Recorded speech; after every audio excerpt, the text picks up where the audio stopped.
Hey. We're good to start. Okay, good evening. Welcome to the Town of Howey-in-the-Hills Planning and Zoning Board meeting Thursday, January 22nd, 2026, 6 p.m. We'll start with the Pledge of Allegiance. If everyone would stand, please. I pledge allegiance to the flag of the United States of America and to the republic for which it stands, one nation, under God, indivisible, with liberty and justice for all. Thank you. Josh, if you'll start us off on the roll call, please. Josh, present. Eric, present. Richard, Chris. Keith Wagler. Tina St. Clair. All present. Thank you. We still have a quorum. So the first on our consent agenda, number 1, is consideration and approval of the December 18th, 2025 Planning and Zoning Board meeting minutes. May I have a motion for approval? So moved. Are you moving both of them? I was going to do one at a time. Do you want to do both? Usually under consent. Okay. Do both unless somebody wants to Okay. hold. That's fine. So then we'll include in any motions also the approval of the November 20th, 2025 Planning and Zoning Board meeting minutes. Motion to approve. No. I'll second. Second, all in favor, say aye. Aye. Motion passes. Thank you. Old business is the number 3 with the major development report. And I believe April's going to take us through that. Yes, Madam Chair. Thank you. And thank you, board members. Let me just put you on the board. Does everybody have theirs? If they don't, you could go to howie.org and just look at the agenda. It's Thank you, Madam Chair, and thank you, board members. I appreciate you understanding that I needed to attend virtually tonight. This major development update is really for information. Any questions you may have about it, I'll be glad to answer. But basically what it does is it walks everyone through the major developments that have been moving forward in the town for the past few years, and then updates on some things that possibly may be coming through. So I touch on Lake Hills, Hillside Groves, Watermark, Mission Rise, what's happening with Drake Point in the county right now, Whispering Heights, and some others. Cedar Creek is one that has not really had any activity on. And then, of course, the last one is the 7-Eleven, that commercial Venezia. So it's not approved, but it will be going forward to the town council for action on that conditional use request in an upcoming town council meeting. I'm not sure that date has been scheduled yet. We also go over inactive projects. Thompson Grove is still out there. I did receive a call from the developers representative on that recently. So they're going to be coming back in for a pre-application to see what they can do on that property. And so we've made them aware that is really the last single family residential low density property in the city, in the town. So it'll be interesting to see what they come back with and propose for that location. And that's pretty much it. Nothing else that's in that list has any active request on it. But if you have any questions, I'll be glad to address them.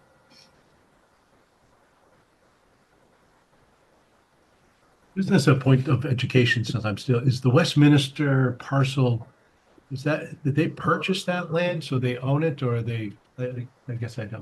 They own it. So Okay. West, if you look them up, the property appraiser, Westminster already owns that land They do own that. and has for a couple of years. There was something in particular about leasing the buildings on site for events during that time. But Mission Inn's prior property. correct. That was the old marina. Still leasing it until Westminster comes in to start the development. Oh, thank you.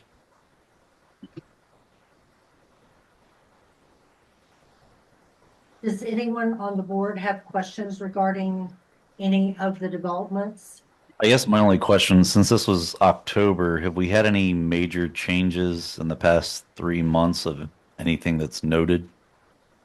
No, not really. The last thing I noticed for a majority of the active developments is they were coming through for their final subdivision plan or final site plan. So some of those have finished that process, but nothing beyond that Okay. has happened yet. Do we have any dates in regards to when these developments are either going to start their land development or when their actual building starts? Obviously, we can see some of the construction on the land going forward. Do we have any dates on the actual construction part? I don't yet. I do know that there have been a couple of building permits is requested, so those are in review right now. They mainly deal with the Howey self storage building, and then also the Lake Hills development. They're doing some of the site construction, which includes the retention walls, and that's part of the final subdivision plan that's moving forward. And then the other one that will be upcoming, but I don't have any dates on it yet. I know that Hillside Groves is ready to move forward. They're finishing up their platting process right now, so they're eager to get started on some of the model homes, but there's not been a building permit application submitted for any of those yet. And do we know anything in regards to, it's not development, but it's the veterinarian that's going to be building next to Contours? Yes, that's a good question. So they're trying to time some of their improvements with improvements that the other developments are going to be doing. So Mission Rise and some of the infrastructure parts of that, they need to coordinate that. So they're working that out right now. So they did request an extension from the town before they move to their next stage. So they're kind of in holding just to work out some of that infrastructure, and then they'll be moving forward once that gets worked out. And then you did also mention the one that's in the county, the Drake Point. Is there anything that's actively going on there that we should be aware of? They've submitted several revisions to their original approval. The county does send those to us for review when they are submitted. So they've not finalized that process, from what I understand, in front of the board yet, because they're working through the staff comments on their third set of revisions. And so within that, I don't see anything that is a flag for the town.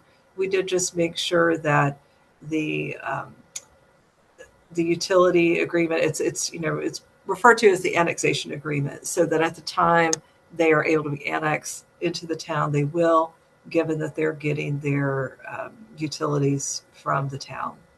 And so the next time that I see what's happening in the county with that, I can update the board. Anyone else have questions? At this time, I'll open it up to community comment. Is there anyone in the audience that would like to speak? Or if you're online, it's Alt-Y or Option Y to raise your hand. Okay, hard time hearing. Oh, shoot, I'm sorry. Do as I say, not as I do. If anyone's online and would like to speak, please do Option Y or Control Y to raise your hand to be unmuted. No? I just had a question about Esh. Are they asked to be put on hold? Mhm. They did. They're not having a hard time because the other things aren't moving forward? They can't finalize what they need to do until they can work out the utility connections with the others. And they have already been doing that. I did see some communication between Esh and then I believe it was Mission Rise that they're trying to coordinate with. So it's not that they're having a hard time. They just want to make sure they plan that out to be conservative with time and money as they move forward. They want to get it right, but they don't want to have to oversize anything or build something that they can go into partnership with the people right next to them. So it's electricity, not road. I thought it was road that they were having. That's water. Water. Water and wastewater. Got it. So They need- it's, they need to connect their pipes to the other pipes that aren't yet built. So okay, so it's water. So it's not electrical, it's not road like I thought it was, it's water. yes. Got it. Thank you. Because if they don't wait for Mission Rise and Hillside Groves, they would have to pay for the pipe to run all the way down 19. Right. Okay. All right. They would prefer those developments, bear that cost. Got it. I, for some reason, I thought it was Say it plain. roadway. The issue. Okay, well, at this time, we'll say thank you for putting that together. I think that is good information for us to have. Thank you. And do we have other people? Okay, okay, okay. So, Close public comment. do you know, so when we go over those, we should have, if they're here or online. and we'll- Yes, the very beginning. Alex Flores, who I know is here, sideways. Okay, okay, thank you. At this time, we'll move on to new business. Number 4, consideration and approval, the Hillside Groves Phase 1 signage design elevation approval. April? Thank you, Madam Chair. This item is only a change to the entry sign for this development. They were approved previously, but they changed the style of the sign. Since it's a design element, we thought that it would be best to bring that back to the board for you to approve the change in the design. So I've provided a copy of what has newly been proposed as well as what was previously approved. So it's similar. There's the style is different, and they're proposing uplighting this time, which is a little different than the last version. But we are recommending approval of that change. I'd be glad to answer any questions, and the applicant as well would be. Does the applicant want to add anything? If you do, Control Y or Opt Y to raise your hand to be unmuted.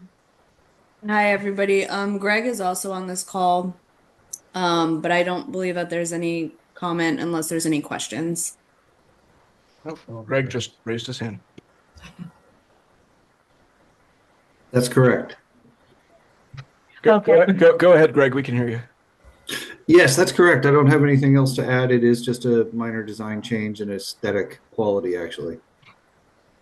Are there any questions from the board? I like this second Let's design see. better than first. Like the Yeah, I think new, it looks better now than it did before. very good. At this time, we'll open it for community comment. Anyone in the audience want to come forward, state your name, address, 3 minutes? Anyone online that would like to make a comment, Control Y or Opt Y? Okay, thank you. At this time, I'm looking for a motion. I will motion to approve the proposed entry sign revision attached for the Hillside Groves portion of the reserve at Howey-in-the-Hills PUD. Do I have a second? Second. Okay, all in favor say aye. Aye. Aye. Motion passes. Thank you very much. Moving along to number 5, consideration and approval, Hillside Groves additional models elevation approval. April? Yes, this is also a design element coming before the board for approval.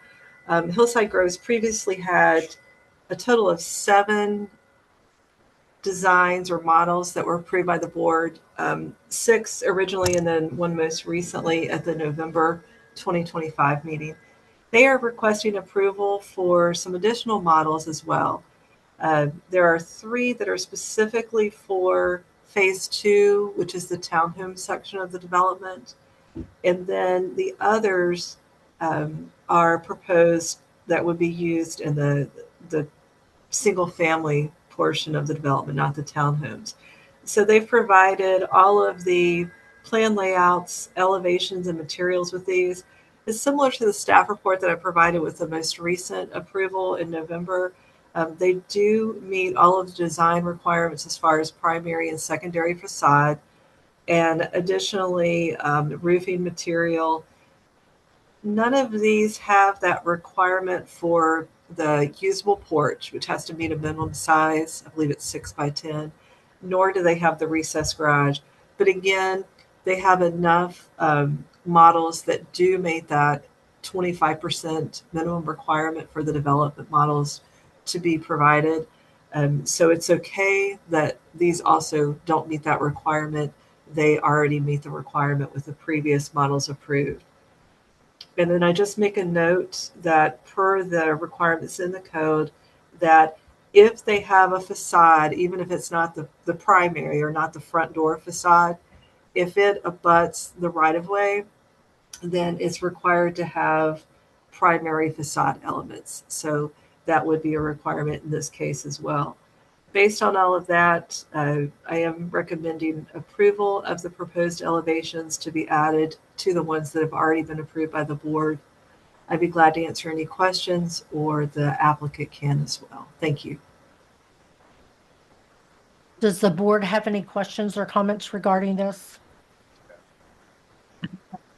Oh, that's right. I'm sorry. If the applicant would like to do Control Y or Option Y, and if there's anything to add to April's report, the staff report.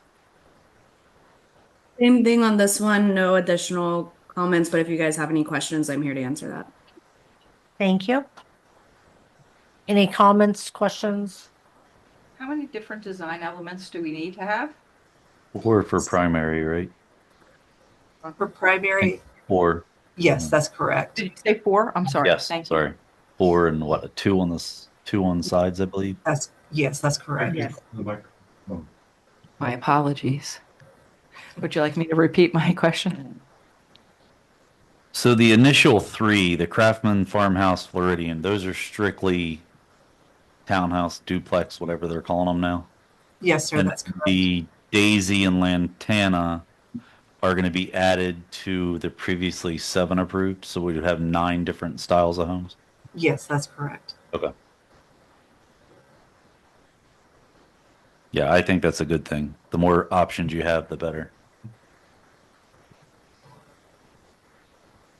Any additional board comment or questions?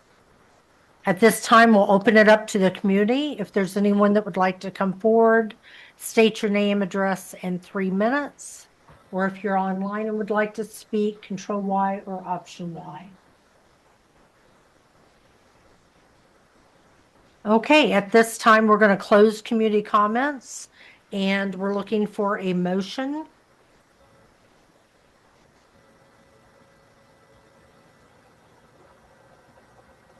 I'll motion to approve the proposed additional house models attached to the agenda for Hillside Groves. Do I have a I'll second? second that. Okay, roll call vote. Josh? Yes. Eric, yes. Richard, yes. Fran, yes. Tina, yes. Paul, yes. Alan, yes. Motion passes. Thank you very much. Thank you. Number 6 is consideration and recommendation. Lake Hills PUD Phase 1, the final subdivision plan, April. Yes, Madam Chair, this is the final item that I have to present to you all tonight. It is for the Phase 1 residential component of Lake Hills PUD. The applicant has met all of the requirements of the Land Development Code as well as the PUD development agreement for this property, and particularly with this phase of development. They did a good job of addressing the issues with respect to tree mitigation. So we had them go back and make sure that what had been approved at the preliminary subdivision stage was memorialized in this plan set as well, with respect to saving the heritage trees and identifying how many of the specimen trees were going to be saved or removed. The other thing that they provide along with that is the mitigation schedule. So for the number of, we call it DBH, or the inches of trees being removed, then how they would mitigate that with respect to this phase and the phases moving forward following approval of this. So that helps us understand how they're going to consistently meet code and the development agreement throughout time in the development. The one thing that I did note on this, the plans that were presented to you in this application, they are showing gates on the development. in the prior approval for the preliminary subdivision plan, the gates were specifically not approved. And the applicant is aware of that.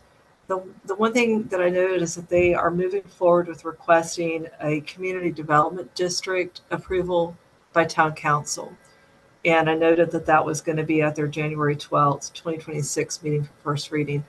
That meeting was held. There were concerns discussed. It was moved forward to a future town council meeting. The one thing I would note that I would change about my language for recommendation, if the board decides to recommend approval to town council, is that it would have a condition that approval of the gates would be subject to approval of the community development district by town council, just to make sure that it's consistent with what's being requested. The community development district, the applicant is proposing to take care of the maintenance of the roads inside of it, and they're requesting the gates as part of that CDD. So if for some reason that CDD is not approved, then it may not be something that the board wants to recommend approval of, or that the council would want to approve. So I'm sorry if that's confusing. I'll be glad to clarify any question on that, and any other questions you may have. But I do recommend approval subject to that condition about the gates. And I believe the applicant is available to address any questions too. Is the applicant in the audience? Yes. If there's anything you would like to add, please come forward.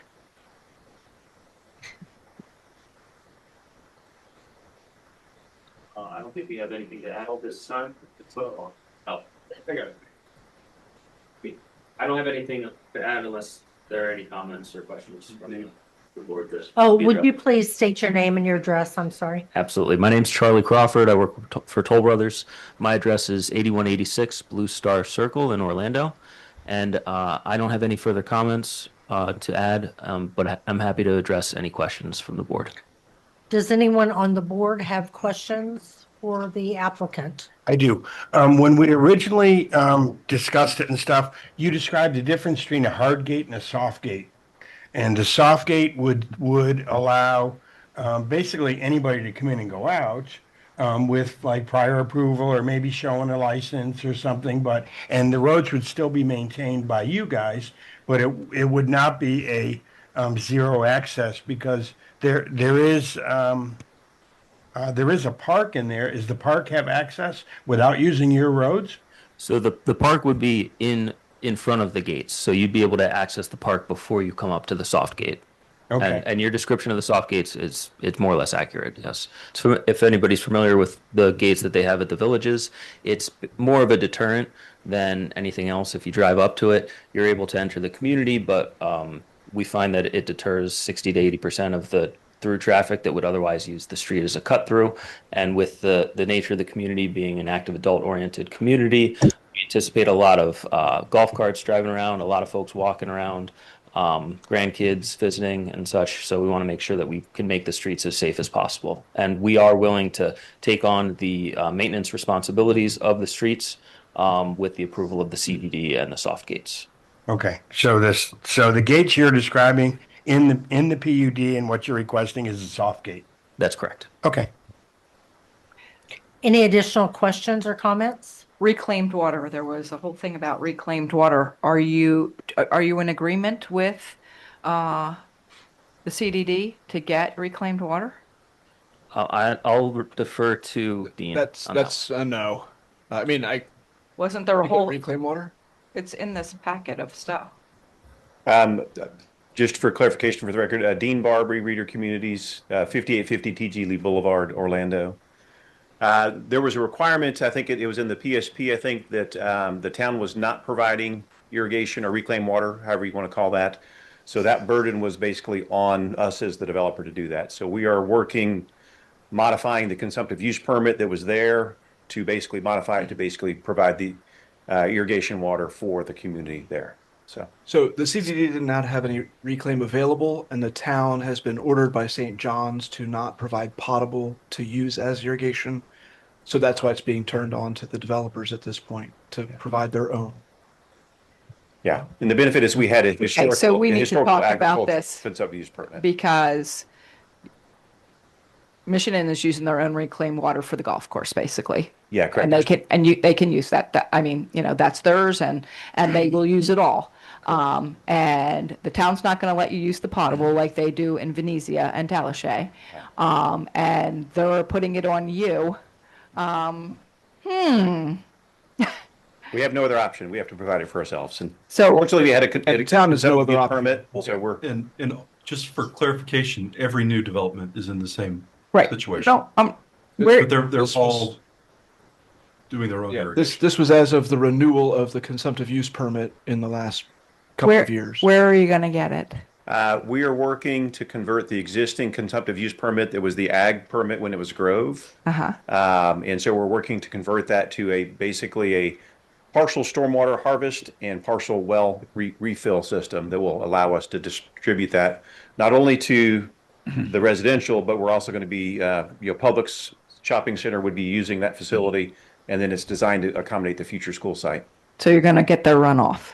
You're hoping to, We're you're getting hoping to get their runoff? No, we're getting a portion of our runoff, and then what we don't have enough of is we would make up with a well that we're working on with the water management district. Okay. Because we have one subdivision, correct me if I'm wrong, that we're letting them get it out of the lake. Right? No, Whispering Heights. Isn't that the one across from the school, Lake Hills? Weren't we No. going to let them? No, I think she's talking about Whispering Heights off Buck Hill. There was discussion at one point. No, I think she's talking about the school. Lake Hills. Yeah. Lake Hills. Lake Hills. Lake Hills. Lake Hills. So I think she was talking about Whispering Heights, Yes, thank you. which there was discussion at some point of potentially pulling. Lisa, I don't think it went anywhere. Well, and Oh, I thought it was a yes. well, just to be clear, so the state, St. John's River Water Management District, is telling the town to do its own research, the town's research on pulling lake water or looking for any other sources for irrigation usage. So it's a valid potential use, lake water. It didn't used to be, but it currently is a valid potential use. I'm concerned if we're taking water out of the lake. Well, I'm that's up sorry to to St. divert. That's up to That's not St. John your- Water Management District, thing. not Lake Hills or. No. And he didn't say anything about it. It's a concern Just to me confirming. that the other subdivision that was like a possibility. He's not saying that. Mr. Reeder's not saying that at all. Just that's a huge concern, that we would even consider that to be a thing. Thank you for answering my question. I appreciate that.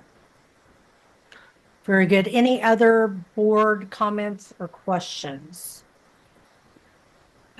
At this time, I'll open it up to community questions. If you have questions, please come forward. State your name, your address, 3 minutes. John, is there anyone that's online? Okay. So there is someone. Brad Smith, 120 East Holly Street, Howey-in-the-Hills, Florida. I may be totally incorrect here, but at a previous meeting, I remember a discussion with regards to the soft gates and a traffic circle that was originally planned for that intersection, and that the gates were in lieu of the traffic circle. I maybe they have the wrong intersection. I don't know. If that's the case, I apologize. I mean, there was discussion of roundabouts, and there was discussion of gates, but they were not contingent on each other. Because my understanding, and obviously the developer knows better than I do, the entrance is a shared entrance for Publix, and then you keep driving past Publix, and that's where the soft gates are, then where the actual development starts. The roundabout was supposed to take place at 19 and 48 that would replace the stoplight. Is that correct? My understanding. It was sooner than that. Isn't there an additional No. entrance across from Mission? Yes, There was- there's one over Which there we'll have too, around. and that's a different situation, and there is I would assume another set of soft gates on that entrance over there. Yes, both in. Right. That particular roundabout is under consideration with the county, I believe. And no decisions have been made whether, what the county's going to allow there or not. Yeah. And the one that's on 19, that has been That's a traffic light. declined by the Yeah. Yeah. FDOT. So, so that's a traffic light, I believe, at that location. Okay, thank you. Sure. And Mr. Barbary might have. Yeah, if I may just clarify, you are correct. At County Road 48, we're 100% committed to a roundabout there. We are working feverishly with Lake County to finalize the alignment of it. And if we can get them to approve it tomorrow, we build it tomorrow. So we're working on getting the final engineering and approval, and that will be done as quickly as we could get Lake County to confirm that. So, and they appear to be engaged in that effort. So I think we're on revision 9. And they're on all sorts of different little very technical things. So I think what we have drawn probably looks about like what's in the submittal. There's just some real technical things that they're looking at the moment. So I just need clarification, the roundabout on 48 outside the entrance? Or? At Mission Inn. yeah, near Mission where Inn. across from the Mission Inn, it'll be mostly offset onto our property, and then in the existing right of way. Very little impact to Mission Inn's frontage. And it does roundabout into Mission Inn. Yes, That it does. smack dab where it is. Yeah? Correct. Okay, thank you. Mhm. John, do you know what the distance between the current light is and the proposed light that's closer to the bridge? Any idea how far away that is?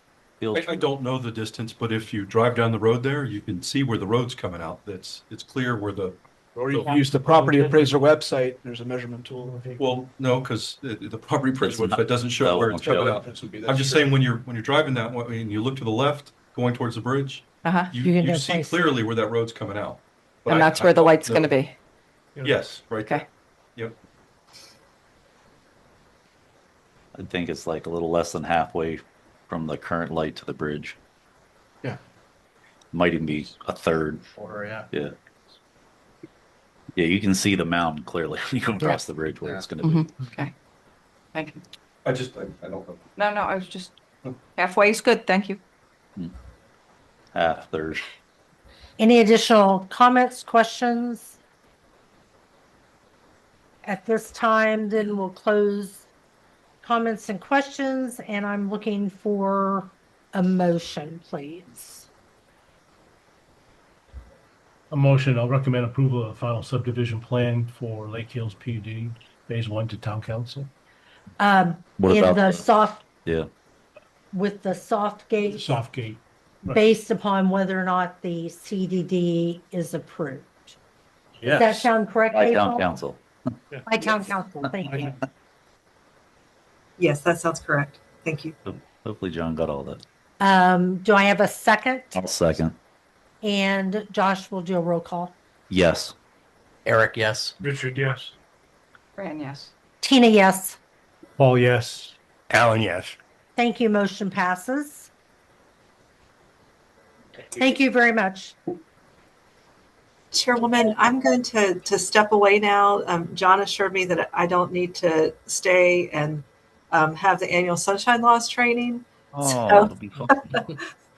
Is So, there any, April, before you say goodbye, are there any questions for April before she exits the meeting?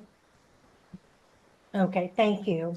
Thank you. Thank you for letting me be a part of your meeting tonight. We appreciate it. Have a good evening. You too. Mr. Brock, the floor is yours. Give me just one. Okay. And there's no one online? Okay. Gee, you could have had all of town council come and banged it out in one fell swoop. Well, they don't have to sit through this because We're more ethical than we. does a 4-hour training they have to sit through, Oh, got it. which is a different Tier little than more us? intensive training than Yeah, I think I'll take this. so. But I can give you a link to where you can take that training if you'd like. You're inviting us to take training with the town council? Well, it's all remote. You wouldn't see them, they wouldn't see you. And then we don't have to sit through It's this? at your own pace. It is not. It is a 4-hour block that you got to sit through. Just for you, Fran. Yeah. Yeah. Yippee. Please. Well, you just watch John Brock as he does this, because he always gives me the evil eye. You sit right there. That's what he says every time. Here. That's what he says every time, as if all the things that I've done wrong or whatever. So just, This whole slideshow is about you, Fran. I know this, so I want you to take out your pencil to make little tick marks at the number of times he looks at me.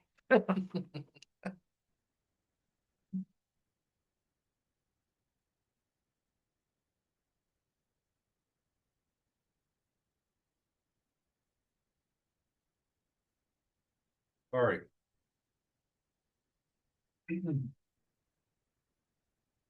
So please bear with me, but I will try to make this as quick as possible because I believe all of you have been through this at least once, maybe multiple times. I know one of you has already been through this once this month. Yeah. And Mr. Johns, I think this might be your first time because I think you missed when we did this last year. It's not like though I haven't heard or seen sunshine laws in my career. Right. Oh, well, Or who I live with. good point. So I will go through this. If you have a general question, please stop me and I will answer your general question. If you have a specific question that relates to you specifically, I would recommend that you get with me one-on-one afterwards and not in this public forum. We will move forward. And like I said, I will try to move through as quickly as possible for you guys. So overview, government in the sunshine. We're going to cover government in the sunshine, public record laws, ethics and gifts. And we are also going to talk about the town's code of core values, which is a slightly separate topic after this. But sunshine law is applicable to all advisory boards, all committees, when such boards or committees have been delegated with decision-making authority as opposed to mere information gathering and fact-finding authority. So basic requirements. Meetings must be open and accessible to the public. In other words, I can't lock the doors. I have to tell people when this is. Meetings must be noticed. That's key. Written minutes must be taken. Things to remember. If 2 or more committee members need to discuss committee-related business, a meeting must be officially noticed.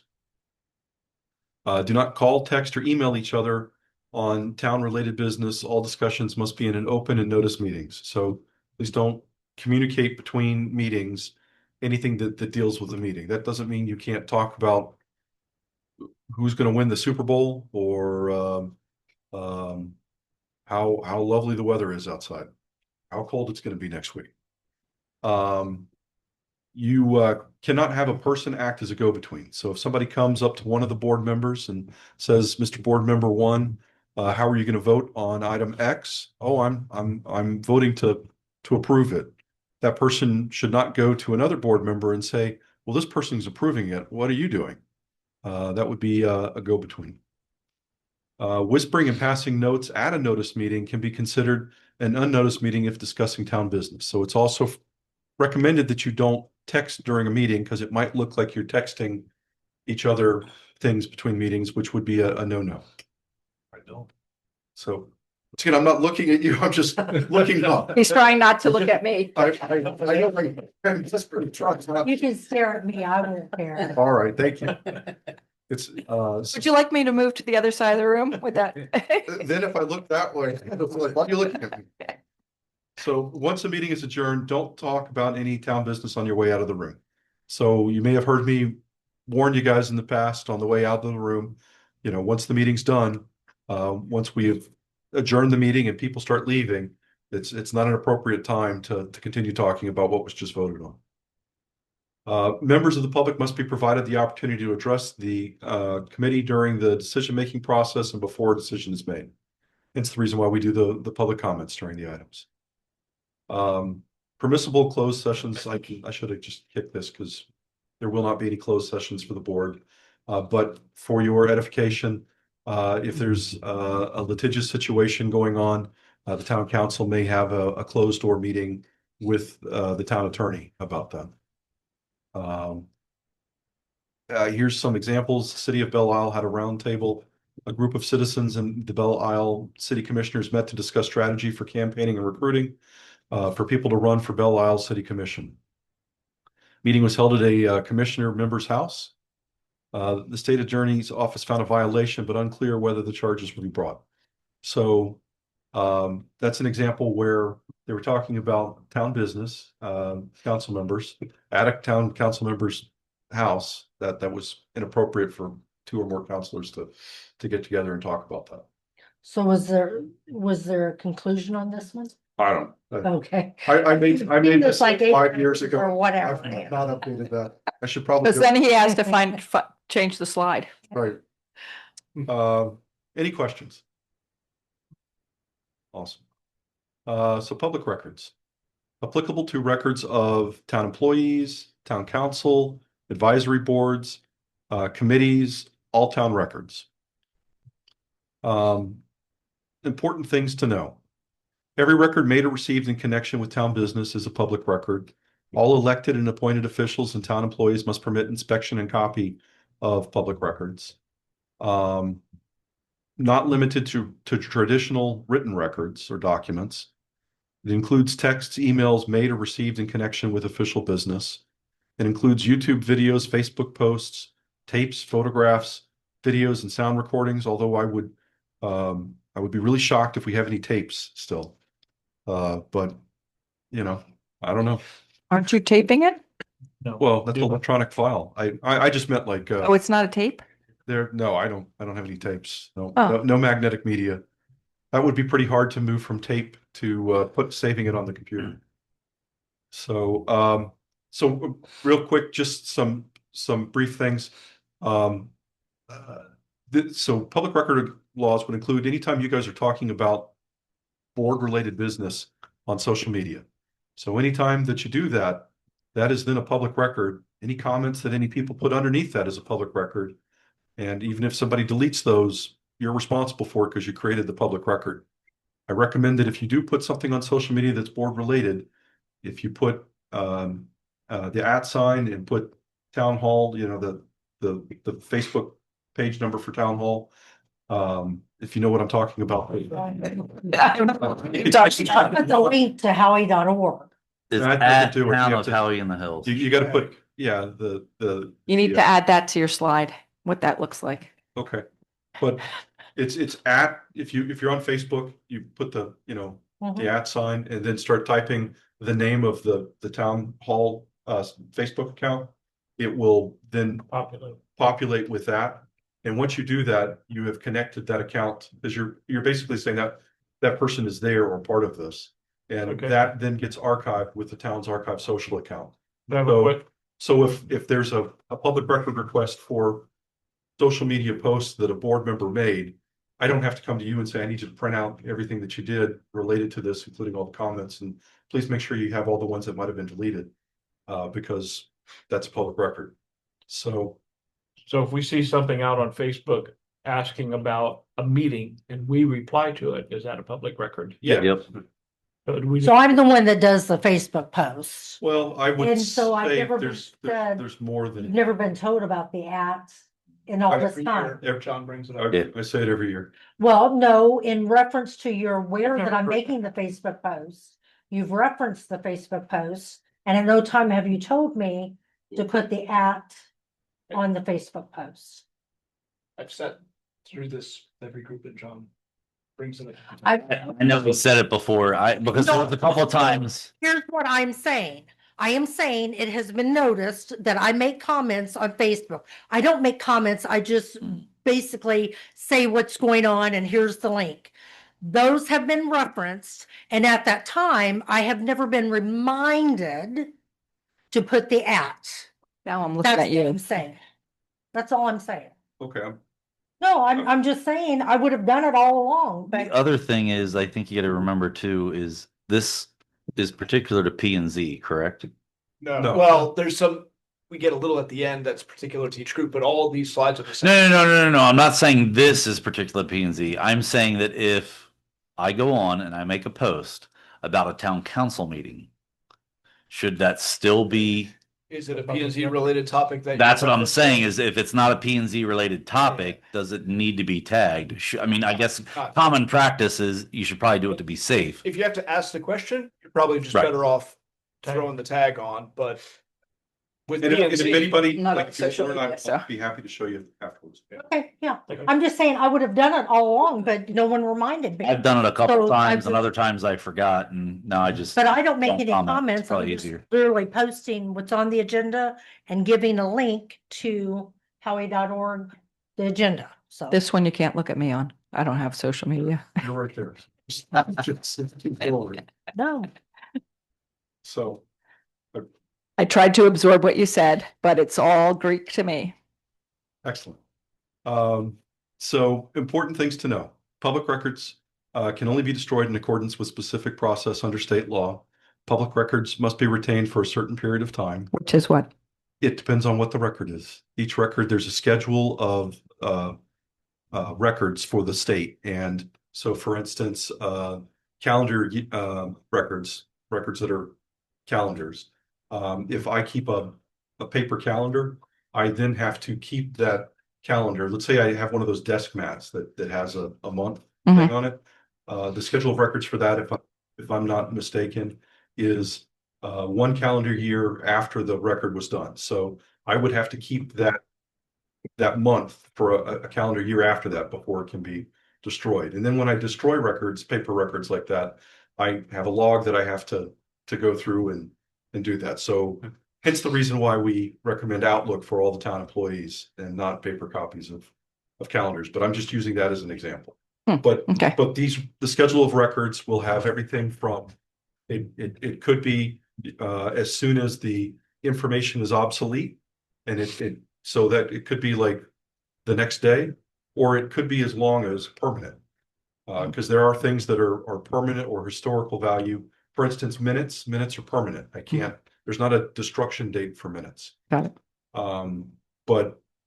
So it really depends on what the record is as far as how long we keep them. So what we do is I have all the records, I have the schedules. I actually have to, when I'm boxing up these records, I have to put a schedule on there that says, what the record is, what schedule it falls under, and the date of when it can be destroyed. So just records management by itself is a colossal amount of time to do that sort of thing. I'm sure, like, you at the tax, or the, not tax, but the property appraiser's office has similar stuff there. So, so the law applies to communications with residents, members of the public, employees, consultants, contractors, legal counsel, and others involved in town business. Even if it is on your own private computer or phone, it is the nature of the record, not the location, that makes it a public record. So what I mean by that is, if somebody emails you on your private email address a concern that is coming before the Planning and Zoning Board, that is a public record.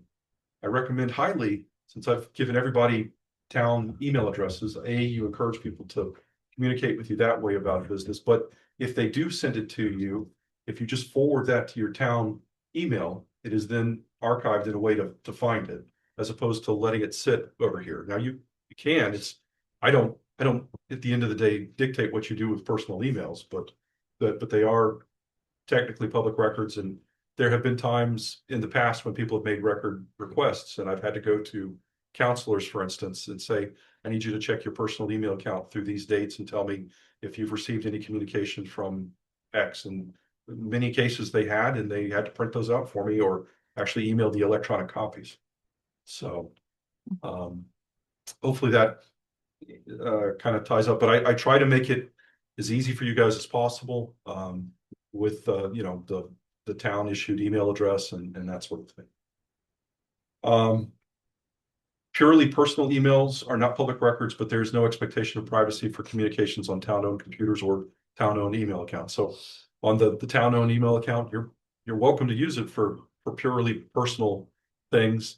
I don't recommend that because if I have to go through and look for a record, I will look through there, and if I do find something that's personal that is not a public record, that's not something that I would give to somebody. So, but at the same time, I just recommend you don't put it on there. I never want somebody to come back to me and say, well, you were looking at my HIPAA information. Well, shouldn't be on here. Here's where I'm warning you not to do that. So, any questions? Okay. Important things to know. Public records include metadata. Metadata is,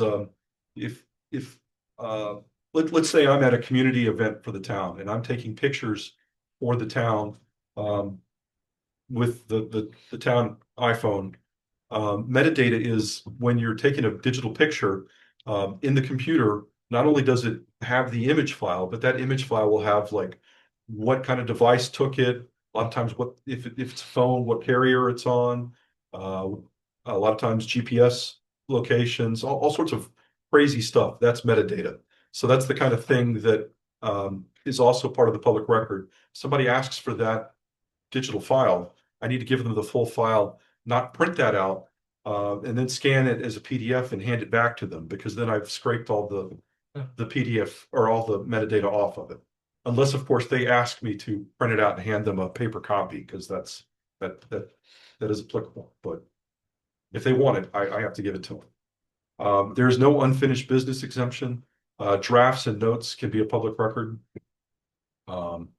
A public record request may be verbal, written, emailed by any person at any time for any or no reason. You cannot require that the requester provide his or her name. He or she will not have to say why the records are being requested. If you receive a public record request, let me know immediately. And please try to find out, first off, try to encourage them just to come to me. But if they won't, and they just are demanding that they're giving you a public record request, find out what it is that they're asking for and find out how they would like to receive the record. In other words, like they'll be in town hall like Friday at noon on this date. Or they might give you a phone number. I can't require that. Makes it easier for them and for me, but I can't require that they give me a phone number. They might give you a name, but can't require that either.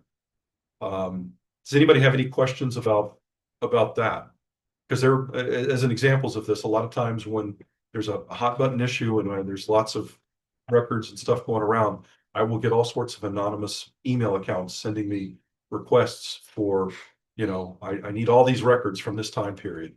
And that's, a lot of time that's how those will come. And I will have no name. I have no idea who they are. I assume they're human. So hopefully it's not AI. Wow. But in this day and age, you never know, right? So Orange County had TextGate, a public record scandal. The Orange County mayor and commissioners were each fined $500. This was over a 2020 political fight over a referendum for paid sick time. Mayor and commissioners were exchanging texts with lobbyists and citizens opposed to the measure during the public hearing on the issue. So remember when I said I recommend that you're not texting? A lot of that is for the perception, because you might be texting your spouse saying, hey, I'm going to be home a little late. This is going on a long time. And that's perfectly fine. And that's also the kind of thing that's also not a public record. That is a personal communication. But if, this were a town council meeting and Counselor A was talking to Counselor B about, I don't want anyone to get paid sick time,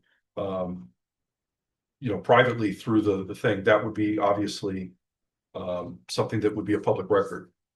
I would also be breaking sunshine because, it's just breaking sunshine. So public record requests were made for the texts. All of the texts were lost or deleted. So that is why they were, the state attorney general at the time, Jeff Ashton, concluded that the mayor and 4 commissioners had violated public record laws, but unintentionally. And they were each fined $500. So, statutory exemptions. An entire record is a public record unless there's an express statutory exemption. Exemptions must be explicitly provided by statute. Exemptions must be narrowly applied, and all exemptions must be stated in writing to a requester. So, as an example, if somebody makes a public record request for your board application, I redact your driver's license number on there because there is a state exemption for that. You'll notice I do that even when I put that in the packet to give to the counselors. So that would be, and if I were to give that out as a public record request to somebody, I would also have to say in the email, this information has been redacted due to Florida statute, blah, blah, blah, blah, blah. Oh. And so that is how that works. There's all sorts of exemptions. The ones that come up the most, any sort of personal address, phone number for a law enforcement individual or their spouse or for their kids or for the school that the kids go to, all that kind of stuff is exempt. Obviously, any sort of Social Security numbers are exempt because I'll have it, request sometimes for employee files and that sort of thing. So that's what statutory exemptions are. Other examples, sealed bids and proposals, information related to facility security, and system plans and building plans and drawings depicting the internal layout or structure of a building owned or operated by an agency. Agency is a government agency is what that means. So in other words, a new water treatment plan, the actual architectural building designs for that will not be something that will be, if you made a public record request, that would be exempt.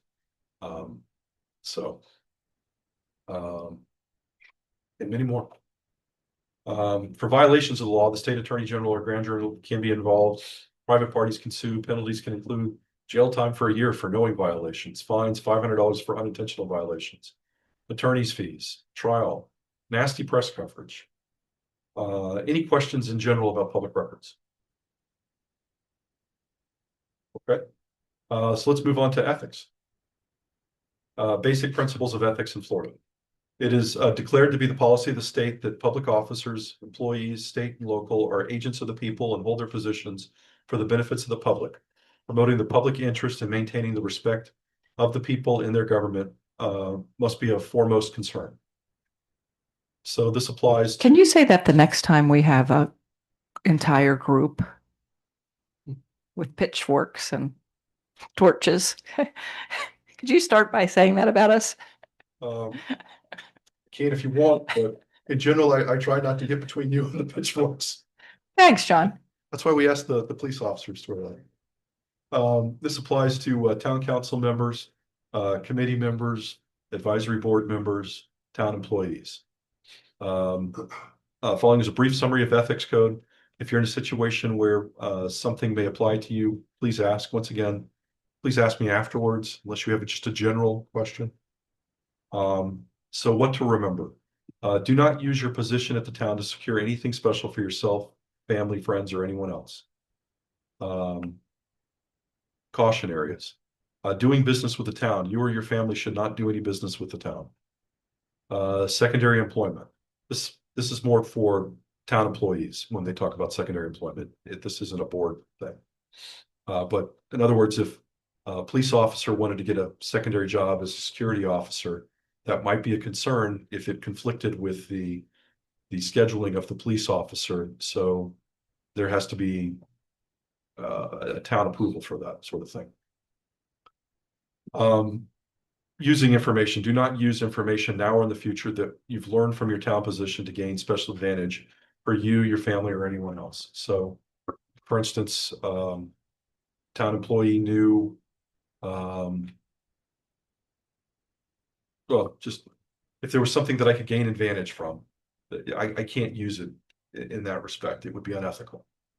The one thing I would say about ethics, it's not on the slide. If you ever have a moment where you're wondering, is this ethical? The answer is probably no. If you ever have a moment where you have to think about it, probably not something you should do. But I would say, if you ever do have a question, ask me and I'll get the town attorney involved and we'll get an answer for you. Caution areas. Honoraria. You cannot accept payment to speak or write for an organization. Reasonable expenses can be paid. So, for instance, a perfect example, if a developer came in and said, Richard, I really value your acumen that I see that you have as a contractor. I want you to come in and talk to my 50 salespeople, and I want to pay you $10,000 to give a 15-minute pep speech to my um, to my salespeople. Do you think they're really paying Richard for? Yeah. Right. So that's why that sort of thing can't be done. Um, as an example, I did a webinar training for a company called Civic Plus, which is the company that we use for meetings and our web code and that kind of thing, talking about the use of AI in municipalities, specifically small municipalities. I did not ask for nor get paid to do that webinar, which was, had a couple hundred people nationwide watching it. But that's an example where I couldn't get paid for that sort of thing if I wanted to. So, nepotism. Love my daughter. I think she's great. I think she, whatever position we have here in town, she'd be better than the person that's in it. But I can't hire her. I couldn't promote her. I couldn't advocate for any of my relatives to get a job within the town. Rules about voting. You must vote on all board items. You've been empowered and put in this position to vote on the items. You can't abstain from an item. Unless you have a conflict of interest or there appears to be a conflict of interest. But saying I don't want to vote on this because it looks like there's 50 people with pitchforks out here, that is not an appropriate reason not to vote on an item. Voting conflicts must be disclosed if there are any issues the board would benefit or hurt you, your relative, your business partner, your employer, your client, your customer, the parent company, subsidiary company, or the sister company of your employer or client. So, Richard, if you don't mind, I'm going to use you as an example. You had a client that had worked for you in the past that had a variance up for something to do with the shed, if I remember correctly.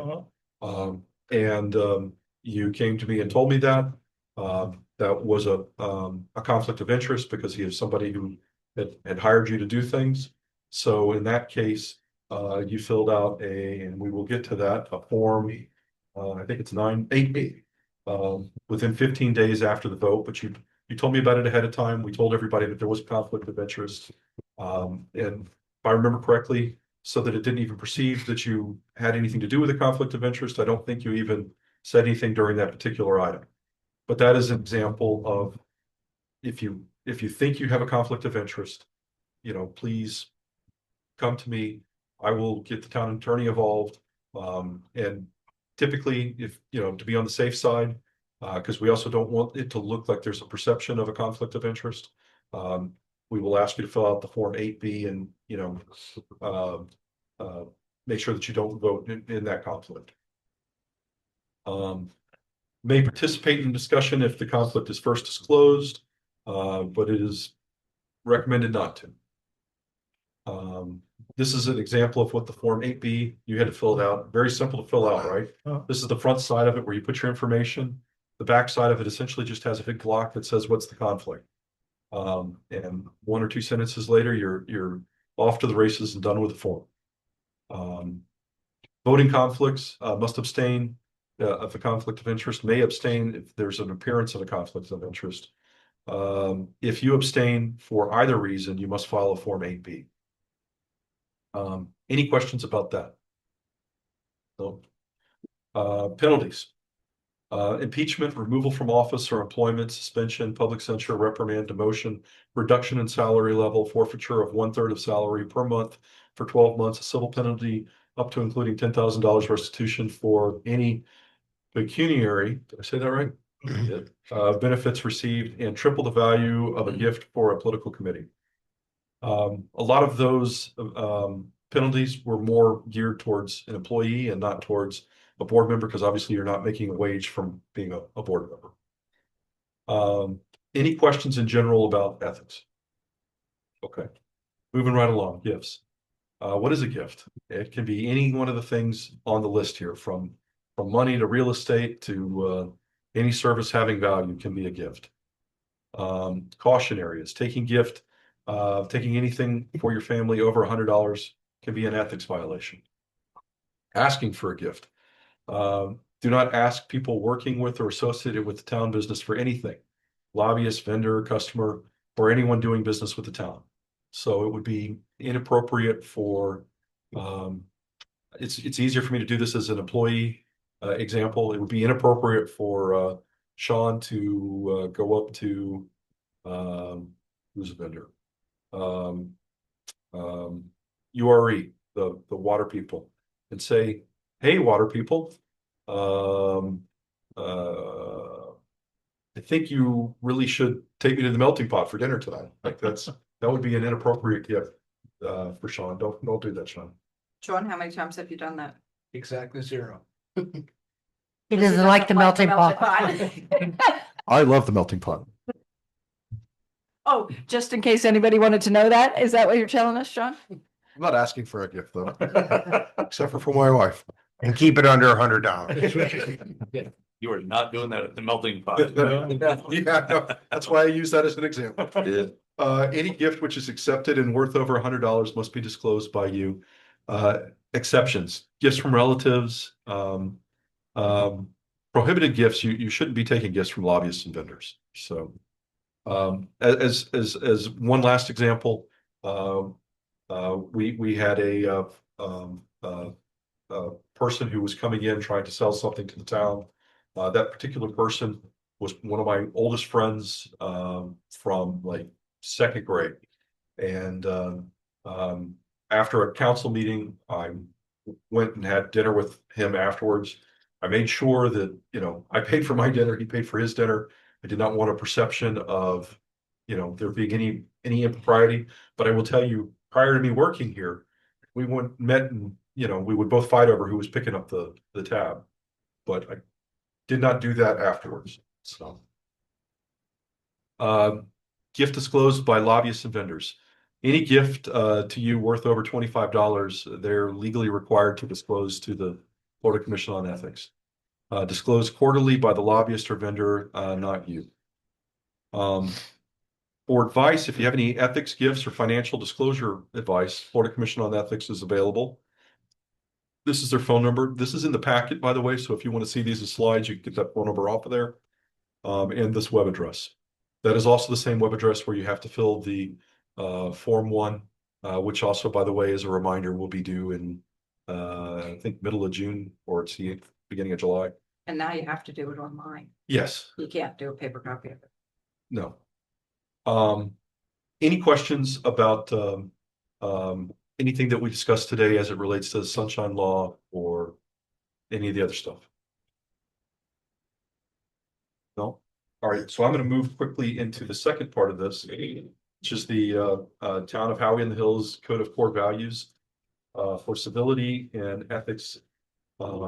So I've given you a copy of Resolution 2019-001, which is what created the town's Code of Core Values for Civility and Ethics. As you'll note in there, it is a requirement that the town clerk provide board members with a copy of this each year. So hence the reason why usually it's the first or second meeting in the year. I get with every single board and I have to do, I do the sunshine training mainly for your protection so that you guys are aware of what the rules are.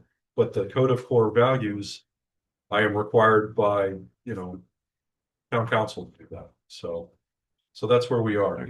I've also given you 2 other things. I've given you a copy of the Code of Core Values.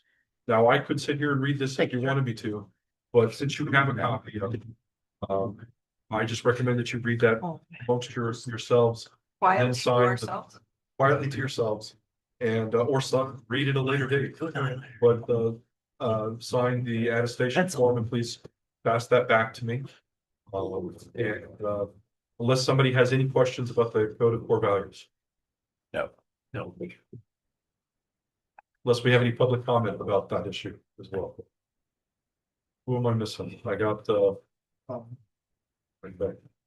Question for I'm reading it. yeah. I didn't say that. I just said you're missing. Right.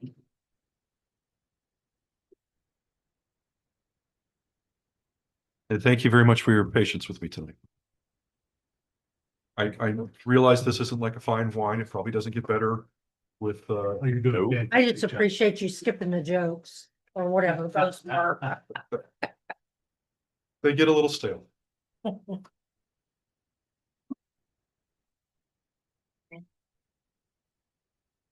Oh, I'm sorry, you were right. There were 3 more slides. Would Yeah. you like to go back to them, Sean? Yes.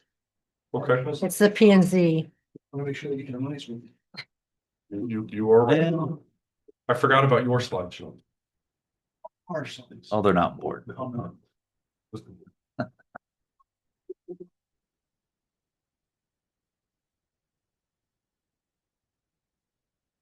All right, I'll let Sean do the next 3 slides. Stay here one. Was there a time limit? I was kind of wondering that myself. He said read it. He didn't say just sign it. Is today the 22nd? Yes, yes. Am I missing somebody? Right. Oh, right, yes.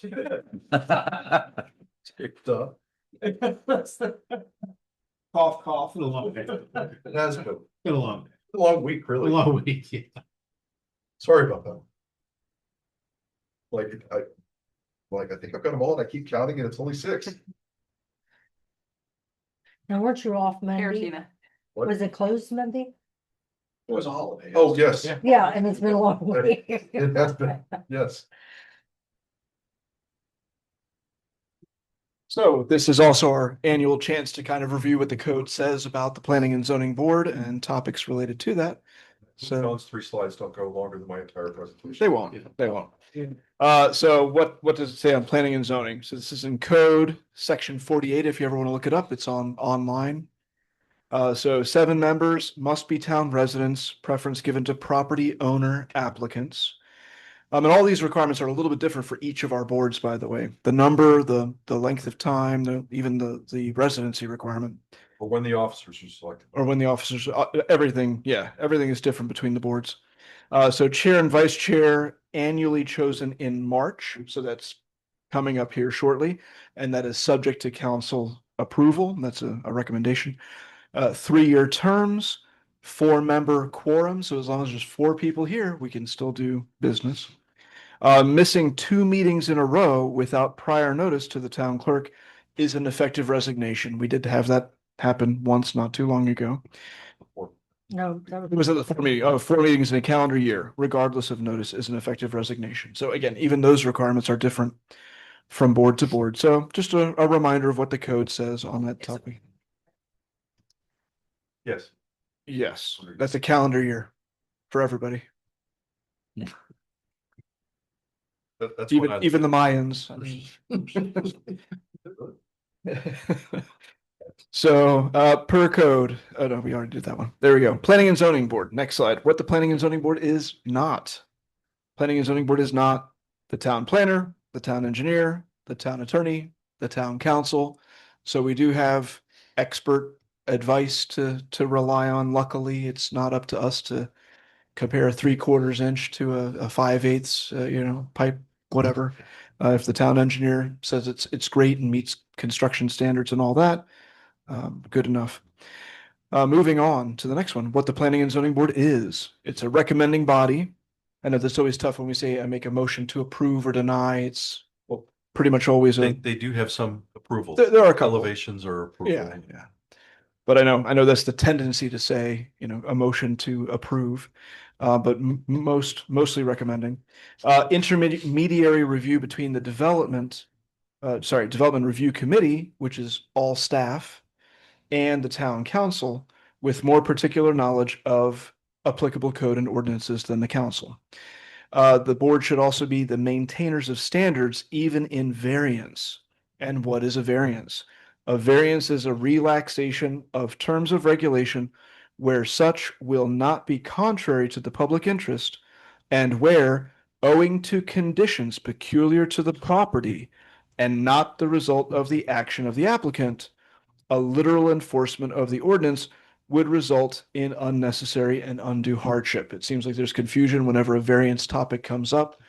But again, going back to this, it should always be is there something in the property itself that is unusual, that is preventing them from putting their shed behind the house and they have to put it to the side because of the shape of the And land? so a thing that would be unusual about a piece of property that might allow for a variance in that respect would be if there was a hard slope at the back side of the property that made them have to move whatever it was they were trying to get a variance for to another place because they could not place it on that slope. So the classic case that comes up, my backyard's not big enough for me to build the pool of my dreams. Well, that's not something peculiar to the property, so build a smaller pool. I mean, that's kind of the short answer on the question of variances. Or even if someone says, oh, I have an issue, we've had some people bring up a medical condition of a family member, so they want to be able to do something particular. We've heard everything from lap pools to other things. That's not related to the land. But another item that might be acceptable might be if there was a weird street structure and they were living on a triangle and you couldn't tell where the backyard the line, back the plains. Yeah. Right. Yeah. So in that case, if you're only allowed to put a pool in the front yard or the backyard, but you And there really is don't no have a backyard. Yeah. because they're all street facing. That would be peculiar to the property. That's a good example of where a variance would be appropriate. And the board should also provide reasons for disapproving plans. So, and every property is different. I used to teach in real estate, so a lot of times people will come in and argue, well, my neighbor got it. My neighbor got the variance for that. Well, just because the neighbor did doesn't mean you did. Every property is its own individual. And that's why it's going to be consistent and not try to make everyone happy, because the next person will want the same thing. So anyway, that's the presentation. That's our 15-story future town hall. Town clerk's office will be on the top floor, ringing the bells. And no elevator. Where was it supposed to be? I don't even know that they got that far. Yes, it was supposed to be down next to the lake, right at the corner of Central and on the opposite side of the street, I believe, from where the gazebo is? Oh, where that commercial where the two-story is? yeah, Commercial building. Okay, Oh, which was a market. that hasn't been there Way back longer when. than this?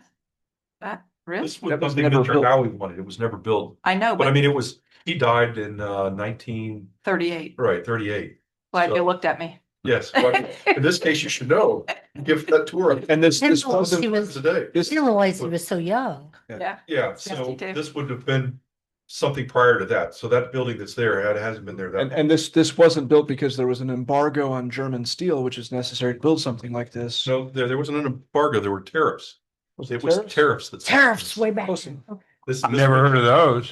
This was, if you've ever watched the Ferris Bueller's Day Off and they're in that thing at the front where they're the teacher is talking about the Smoot-Hawley Tariff Act. That is what killed the town because it cost too much to get the steel to. But I thought that building that's there currently, we couldn't take down because it was historical, because it was they could never do anything, because it was like historically preserved or whatever. But I thought it was some kind of thing for the bridge that was there. The original Well, bridge that went to There Astatool. used to be the gas station there right at the entrance of the bridge to Astatool, but I don't know about a historic building status. No, it didn't have because I sold it, so Right. it didn't have Huh. historic. Let's get a Yeah. dozer and find out. Any other questions or comments regarding Sorry. any of the ethics or any of that nature? No, at this point, I will open it up to any community comments. Brad, do you have anything that you would like to? Nope. Is there anyone online, control line? Okay, so I would like to ask, who is coming up next for renewal or their term is expiring, however you want to. Fran in March. Lifers. So, Fran, if you're gonna renew, then you'll need to put when do you have to have, the application? And that has changed, by the way. So let me just, Oh, dear God. you guys will bear with me for 1 Yep. second. I will show you one quick thing. Because before you would fill out a paper. Hang on. I didn't. It Electronic now. is, it's Oh. all Oh, electronic now. getting up there. So, Now The you late make 20th electronic. century. Fancy. oops. And Fran, I'll be more than willing to help you with this. Just not on Facebook. I You mean, have to go on social media to fill it out. So hopefully As you they guys have tag the town in it. seen the new website. I just saw it today because it couldn't get in the back way. So if you go to government and then you go to boards and committees. So if we go down here, first off, it will talk a little bit about boards and committees. There's specifics to the left. You can click on each one of the boards and find out about it. Volunteer openings. Currently, we have a Parks and Recreation Board opening and a Police Pension Board opening. Anticipated openings, Planning and Zoning Board, and upcoming term expiration, and Parks and Rec upcoming term expiration. So I put anything that's within like the next 6 months. If somebody is interested in applying, assuming, Fran, that you're interested in reapplying, see where it says click here to apply online. So you click here, and if you'll remember the old application, it is now just fully digital. So you go through and you click agree, you type your name in here, and put your email address so you can get a copy too, and hit submit. So but it is the exact same stuff that was on there before. The only question I added, because there is a requirement in the town's charter that you cannot have have ever been convicted of a felony to serve as a town councilor or a board member. And I was like, why are we not asking? So We never asked before. we would It do on the form. background checks for, but it wasn't on the form. So I'll just put it on the form. They have to answer it. And, so that's the only thing that I added You'll from still the do old. background checks even if they answer it, right? Yes. Yeah. Yeah. So, You have to. but in any case, so that is, so that is what we have, but it's the exact same thing from before. It's just online now. And how new is that? Did you guys do it? Oh, we're still paper. Well, they were, Mine was paper, yeah. yeah, they were paper. I literally But I made think this. the question was on there though. No. No? I was wondering if you did paper or Yeah, how no, new This this has been was. the last. I 30 days. it was since Christmas. Oh. I have been, if you keep watching the website, the website is growing steadily since Yeah, we've gone with nice. the new website. I'm kind of a nerd, so I will work on that till on the weekends, even till 12 or 2 a.m. in the morning, working on content and adding stuff and just trying to make it, more good. fleshed out. So we will soon have all the paper forms that we've had in the past for everything from golf cart permits to boat ramp permits to you know how you can request a security check for the police department? There will be online forms that go. One thing, and this is related to you guys. So you'll notice under departments, we have development services now, which we didn't have before. That used to just have all that information under the town clerk because development services has always been under the town clerk. Well, in this case, I've made it a little easier to find. But if you click in development services, so you look through here, and now I talk about, who our planning services are through. I give a link to their website. Same with the town engineer, except for he doesn't have a website.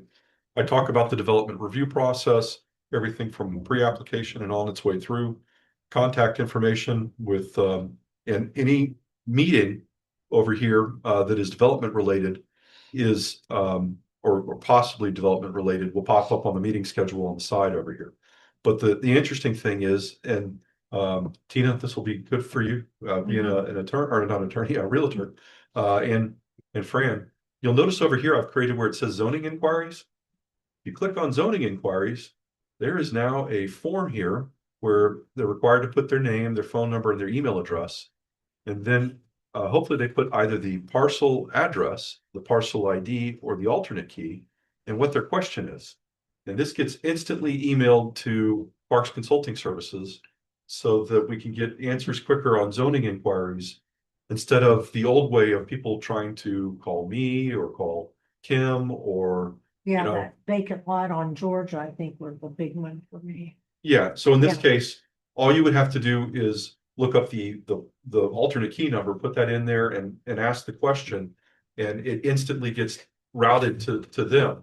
I get a carbon copy of it so I can make sure that they're answering. But Very but nice. this is another example of online forms. So you will see more and more of these in the coming days.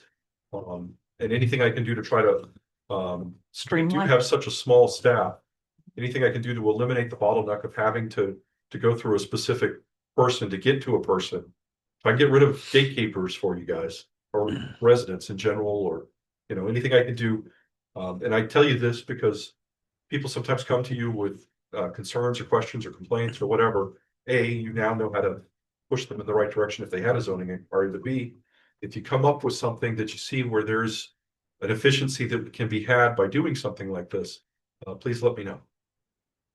So, other than that, you guys will also notice at the bottom of the website, I have links for everything from Florida statutes, supervisor elections, Lake County Property Appraiser's Office, the Lake County Tax Collector's Office.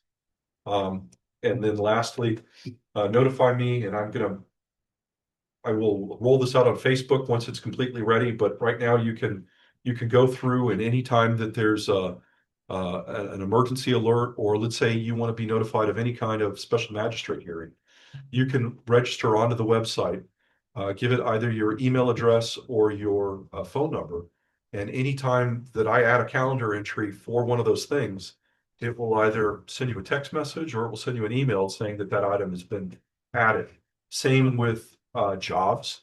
If you wanted to know the next time that there's a police job opening or full-time or a town hall position or emergencies, I recommend that everybody here go on and create an account and add email and emergencies. So anytime there's an emergency event, let's say there's a boil water notice, let's say there's a hurricane coming through, any of the news flashes that I create. News flashes are the items that appear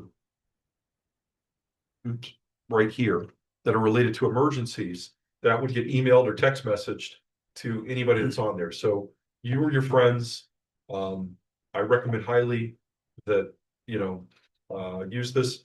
The only thing that I haven't got to work quite right yet is the agenda portion of it. Once I get that working too, anytime there's an agenda that's added, it will email or text on that. But I do recommend that you add yourself in there and pick the categories that you might be interested in. So like, for instance, under calendars, if we go to all events and calendars, and I'm sorry to take up your time with this, but somehow it came up. If we select a calendar, right now I just have a special events and main calendar, but let's say I want library programming. And we're in the process of adding more to it, but meditation and canasta, those are you can click on a day and it will show you what's going on for that day. So, and I'm in the process of training the librarian and the librarian assistant on how to add things. So this will fill out in time. But this way, if there is an item or something that is of interest to you, you can make it to where it texts you every time that there's an addition or a change. That's great. We had a code red where I lived before, and you'd get emergency notifications. You signed up for it and you got So that's great. I haven't completely finished it yet, but once I do get it 100% working right, like I said, right now the agenda thing seems to be broken. The news is working fine. The emergency alerts are working fine, which is why I said I recommend you go ahead and sign up for those. But I will roll this out with a lot of Facebook stuff and trying to get as many residents as possible, especially for the emergency notifications, signed up. Can you say that at like the beginning of town council meetings for? I will once I get it completely. Yeah, for 6 months so that people know, because not everybody's on Facebook. So they're not. So they're not getting that information. Trust to your sister. I'm on the internet. I'm just not on Facebook. So I'm sorry to take up your time with it. Oh, that's good. That's great information. Thank you. Nice progress. That's good. Yeah. So At this time, are there any additional comments or questions regarding anything else? I do. And I don't know whether this has to be on the record or not. But I'd like to know how many people in the room have a LinkedIn account. Have you gone to see who is looking up your information on LinkedIn? Because Ron Roberts from 7-Eleven, Phoenicia Commercial, looked up my background and any information that was on LinkedIn as to biography and where you've worked and everything else. And I didn't know if anybody else had their stuff How do you looked know? at by him. Because looks at you. you can look in there and see who's looking I at think you. I have an old. And you're lucky. You're a doubly public person being on the board and your job. Yeah, but I thought that was kind of weird. I will tell you, he doesn't find me that interesting. You sure he didn't look at you? I am 100% sure. I also run the town's LinkedIn account too, so I have Yeah. a slightly better access. Richard, did he look at yours or no? I don't know. I didn't know that I could look and see who was looking Yeah. at mine. Absolutely. So, I'd be curious to see if he looked at everybody. And it was about 3 weeks before, or 3 weeks ago, right before he came in here and presented, or maybe after he presented last time. But you should show him and look at his profile so that he knows you're. I don't want him to looking know at I'm that. curious. So you talked about it in the public. I was gonna say, now it's a public record. I think I was a little surprised. And I want to know if it was just me or if he looked at everybody. He didn't. Paul's find me that- looking right now to tell you. Right now, I'm not sure where to look, so they were on this. I can show you. Shall we close the meeting? Well, yeah, let's. Yeah, Yeah, at this point, I'm looking for a motion to adjourn. I've already asked about. We already did that. Oh, I thought that was just for that one. No, I Oh. already did. Because Brad was hanging out. We're down to Lynn, so. Motion to adjourn. Second. All in favor, say aye. Aye. Aye. Who Motion was passed. the second? Yes. Alan. Alan, yeah. So are you telling us this thing about the Yeah. social media account here, information, John? Because only us, because you want to see how many people we talk to? No, I do that. It's the same slide that I do every. No. The, about signing up for the code red and all that stuff. Oh, no, it's just. I don't even remember how we got on the topic of the website, but Well, since I brought it up, I think so. about can get looked at, but I don't. what positions are coming up for renewal. Yeah, you did it before And that. then you want to show You us did it the before. application. He did, but You he did it before that meeting. did it before? No, you said you did it before. I think he did it before, yeah. Oh, okay. Minutes for me, and then I'm gonna have you show me what it is you're wanting on those Facebook posts. Because I'm very careful to not give opinions, to just give information. Honestly, she no internet connection, so I have to look at it. Everyone else was in audience. Mention you can post. For the public record, thing, that was your headache, which isn't exactly fair, but at least there's systems to. Yeah, you know, like you said that I have seen that before somewhere. Yeah, it's on. Something is seen and been looking. See, these are suggestions for you. Yeah. So, I'll have to go home and look up my password. Yeah. I'll let you